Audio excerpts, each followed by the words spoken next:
Pessoal, eu já estou com o Dr. Sebastião Maurício Bianco, psiquiatra da Clínica Vida.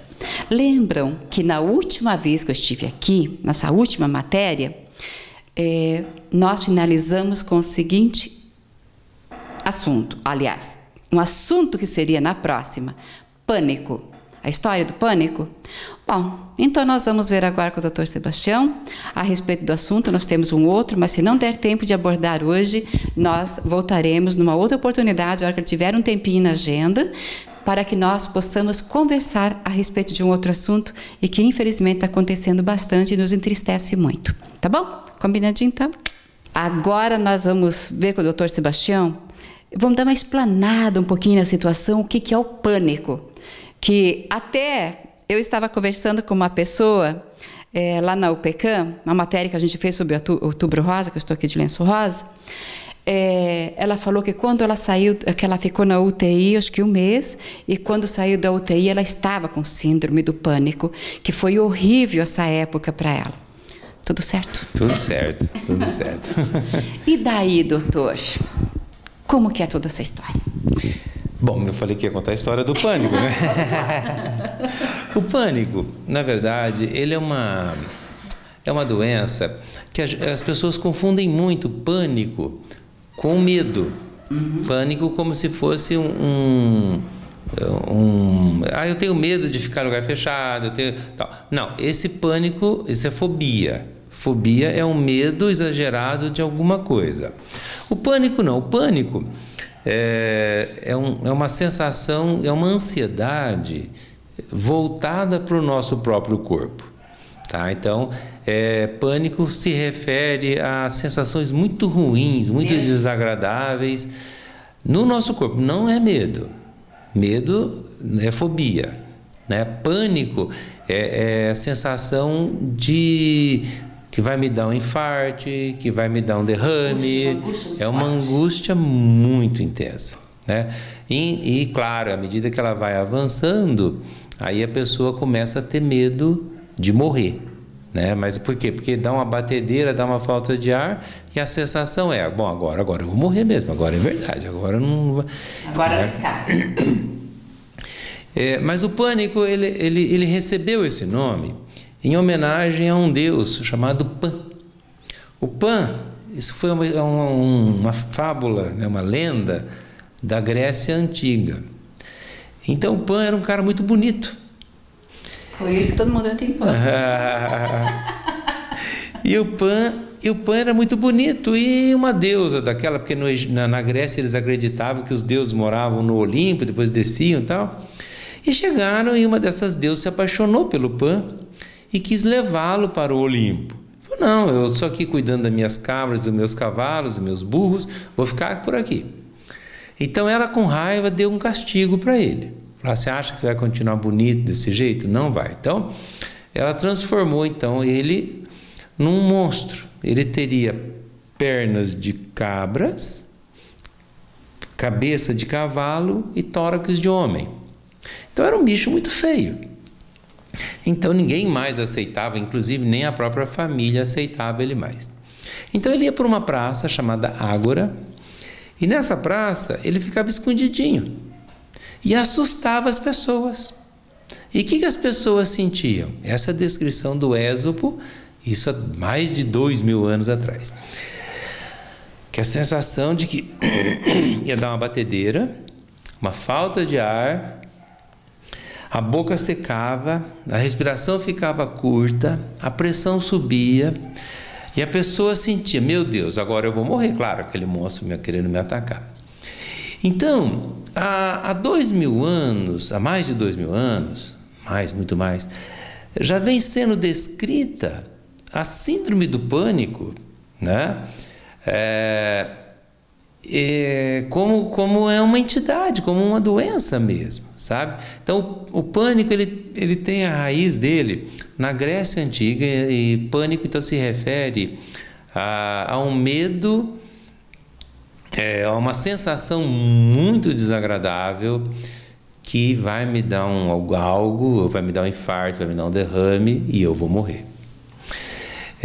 Todo ser humano, Tamires, ele tem medo de Todos nós temos medo de 3 coisas, só que a gente não, vamos dizer assim, a gente não lembra desses medos. A gente tem medo de morrer, medo de ficar louco e medo de fazer alguma coisa que a gente passe vexame. Então, toda vez que o pânico atua, um desses 3 medos vai estourar. A pessoa vai ter então medo de ficar louco, medo de morrer ou medo de fazer algo muito desagradável, né? Existe no pânico uma fobia típica do pânico que chama-se agorafobia, por causa do PAN também. A agorafobia é uma sensação de muito mal-estar, de angústia, quando a pessoa vai em lugares abertos, cheio de gente. Mercado, restaurante, banco, né? Então e por isso que chama-se pânico e, em alguns casos, com agorafobia. Doutor, o senhor está falando de medo de morrer, né? Tem gente que fala assim, eu não tenho medo de morrer, mas de jeito nenhum, estou preparado. Daí fica doente, corre para o médico. Isso. Dá para entender? Na verdade, nós não temos medo de nada até que aquilo chegue perto da gente, né? É porque não dá para você antecipar, né? Porque quem tem pânico, na verdade a ansiedade é isso, né? A ansiedade é quando eu antecipo que alguma coisa vai acontecer, né? Então, por exemplo, é muito comum uma pessoa que tenha pânico, por exemplo, ter medo de ter um infarte, ter medo de ter um derrame, e de repente está com câncer e não tem medo, passa bem, supera bem, porque quem é muito ansioso, ele sofre mais com a previsão do que vai acontecer do que realmente quando acontece. Agora, todos nós, a hora que a gente tem que enfrentar a morte, a hora que a gente tem que enfrentar algo que é desconhecido, isso vai gerar insegurança na gente. Então, o ser humano, ele às vezes prefere ficar em situações ruins, mas que ele conhece, do que se arriscar numa situação nova, porque é desconhecido. É muito comum casais que o casal está ruim, que o casamento não está legal, e a gente fala, por que você não separa? Mas eu tenho medo, né? Mas quer dizer assim, então o ficar numa situação ruim, às vezes é mais seguro. Do que estar separado. É mais seguro. Mais seguro. Do ponto de vista mental. Sim, né? Não é uma boa opção, né? Mas às vezes é uma opção que a pessoa tem. Ela permanecer em algo ruim, mas porque do que enfrentar o desconhecido, né? Tem medo de enfrentar o desconhecido, não sabe o que pode acontecer depois da separação. Exatamente. Daí começa a pensar um monte de besteira, é lógico, né? Aí começa a ficar mal, fica ansiosa, né? Fica tensa. Então, assim, na verdade, todo ser humano tem medo de algumas coisas. E a morte é um medo que nos assusta, porque não existe uma religião ou algo que explique totalmente a morte de uma forma tranquila, porque todas as explicações que existem sobre a morte, elas são baseadas no eu acho, né? Não existe uma comprovação científica de que após a morte vai acontecer alguma coisa, né? Então, é por isso que todo mundo, ou a maioria das pessoas, morre de medo de morrer.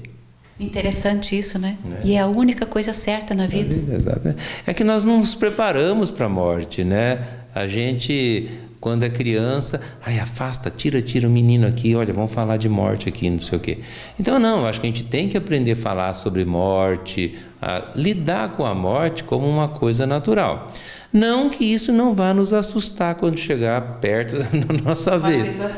Mas a gente tem que aprender a lidar com ela de uma forma melhor, de entender a morte com mais naturalidade, né? Mas realmente todo mundo sofre quando chega perto da morte ou tem uma situação de ameaça real de vida, né? Verdade. Porque, bom, o que eu vou falar, com certeza você vai falar assim, mas é verdade. Porque quando tem uma pessoa, vamos falar assim, alguém da família que está enfermo e que está doente já há muito tempo, né? Então, muita gente fala assim, nossa, mas tanto tempo sofrendo, né? Não quero falar isso para você, mas né, se acontecesse isso, gente, Deus que me perdoe, a pessoa pode estar mal na cama, mas a família não quer ver a pessoa morta de jeito nenhum. Eu sei disso, já enfrentei situações. Agora, é uma situação quando tem uma pessoa doente e que de uma certa forma a família está esperando. E tem aquela situação que morre de repente, né? Que nós podemos falar assim da morte súbita, né? Mais ou menos isso. Exatamente. São duas situações diferentes, né? Mas são formas de lidar com o luto, né? Na doença crônica, a família vai vamos dizer, se preparando para a morte, né? E na morte súbita, a família sofre porque não tem um preparo, ninguém estava esperando, né? Mas eu só queria terminar do pânico, uma coisa que eu acho importante, assim, que atinge 4% da população, tá? Muita gente. Atinge 2 vezes mais mulheres que homens, tá? A idade mais frequente é no começo da vida adulta, 19, 20, 21 anos.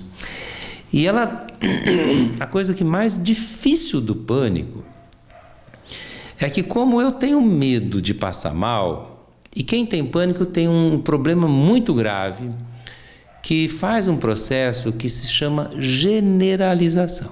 É um mecanismo psicológico. Por exemplo, eu passo mal no restaurante, a pessoa aqui no cérebro generaliza. Toda vez que eu for em algum restaurante, eu vou passar mal. Então começa a fazer o quê? Evitar ir em restaurante.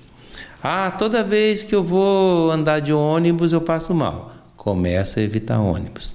Então faz um processo, um mecanismo de defesa chamado esquiva. Vai fugindo de enfrentar situações traumáticas. Ou seja, vai ficando cada dia mais preso dentro de casa, porque aí ele começa a ver ameaças em todos os lugares. E um pânico não está fora do ser humano, o pânico está dentro da minha cabeça. Não tem como eu fugir da minha cabeça. Então, o maior problema do tratamento do pânico é você estimular o paciente a enfrentar as situações nas quais ele tem medo. Por isso que o pânico é muito importante, o acompanhamento, tanto de remédio quanto da psicóloga. Porque ele tem que fazer esse enfrentamento gradual. Tá? Um exemplo assim, muito comum ter crise de pânico em igreja. Então, a sugestão é que a pessoa vá de manhã, vá num dia que a igreja esteja fechada, no outro dia ele vá numa situação que tenha pouca gente na igreja, no outro dia ele vá que ele já se sinta mais confortável, que ele vá adentrando até voltar a ter as mesmas hábitos que ele tinha, seja na missa ou no culto. Mas assim, é muito importante o enfrentamento das situações que causam pânico, sabe? E a maior dificuldade que a gente tem é fazer que a pessoa entenda que ele vai enfrentar. Por que isso acontece? Porque a crise do pânico no cérebro, ela acontece numa região abaixo do córtex cerebral.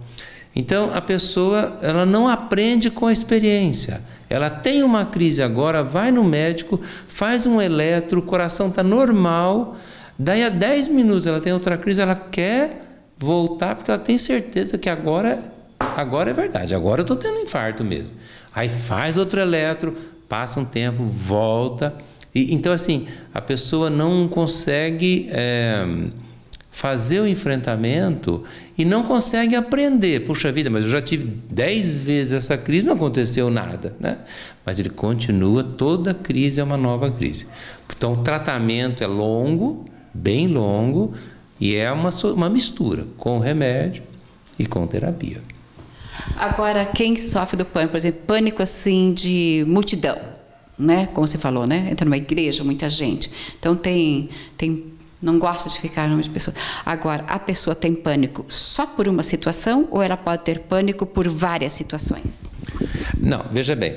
O pânico é só a sensação de que vai morrer. Tal. Sim. Ela pode ter fobias. Isso, daí é uma fobia, daí não é uma fobia, exatamente. Então ela tem fobia, a fobia mais comum do pânico é a agorafobia, que é o medo de ficar em lugares amplos com muita gente. Então, mercado, restaurantes, igrejas, tal. Pode haver outras fobias, tá? Então, geralmente, por exemplo, é muito comum associar o pânico com lugares fechados, claustrofobia, né?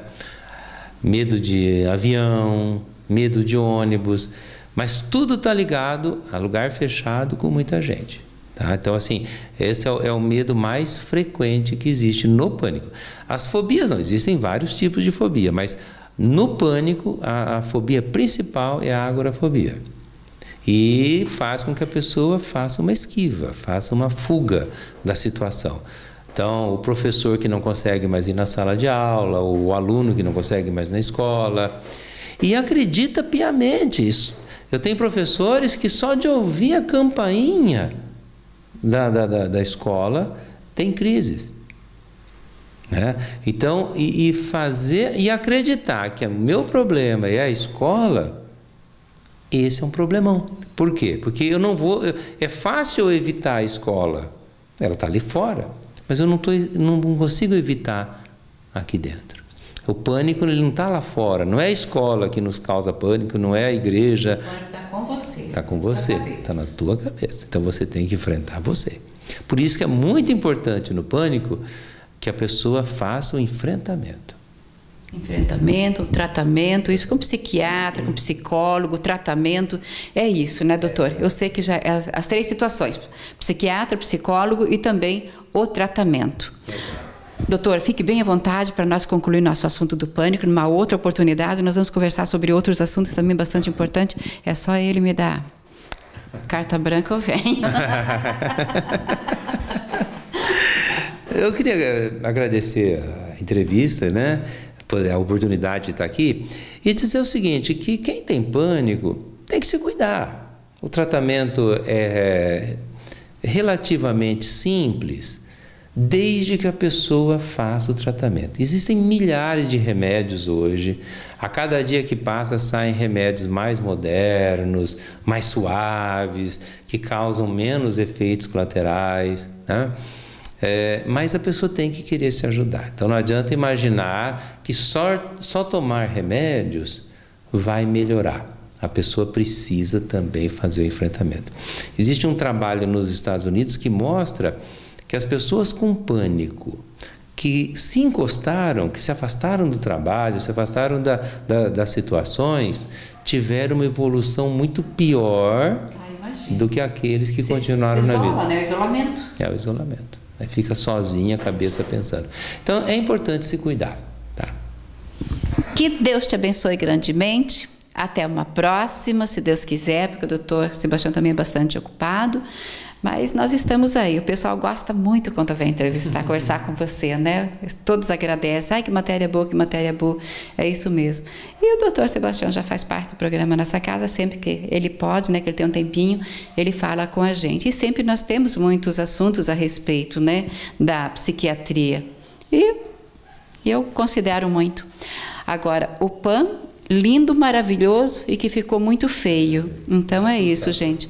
Você linda, maravilhosa e de repente veio o pânico, ficou tudo feio. E é por aí. Que Deus te abençoe. Amém. Obrigado pela oportunidade e que todo mundo possa saber que a força está dentro dele. O melhor tratamento dentro da psiquiatria, dentro da psicologia, é a gente mesmo, né? Acho que a gente tem que aprender a se gostar, a se enfrentar os medos. Fugir não resolve. Enfrentar nossos fantasmas. Enfrentar nossos fantasmas. Temos que enfrentá-los, né? E de cabeça erguida, hein, gente? Eu vou ficando por aqui com o Dr. Sebastião Maurício Bianco, da Clínica Vida. Ele é psiquiatra e no rodapé está aí o endereço, telefone também da clínica. Se você achar que você deve até procurar também uma ajuda, que você nunca procurou, não perca tempo não, tá bom? Você está perdendo o tempo precioso da sua vida, às vezes enfrentando sozinho o problema do pânico, da difobia, assim por diante.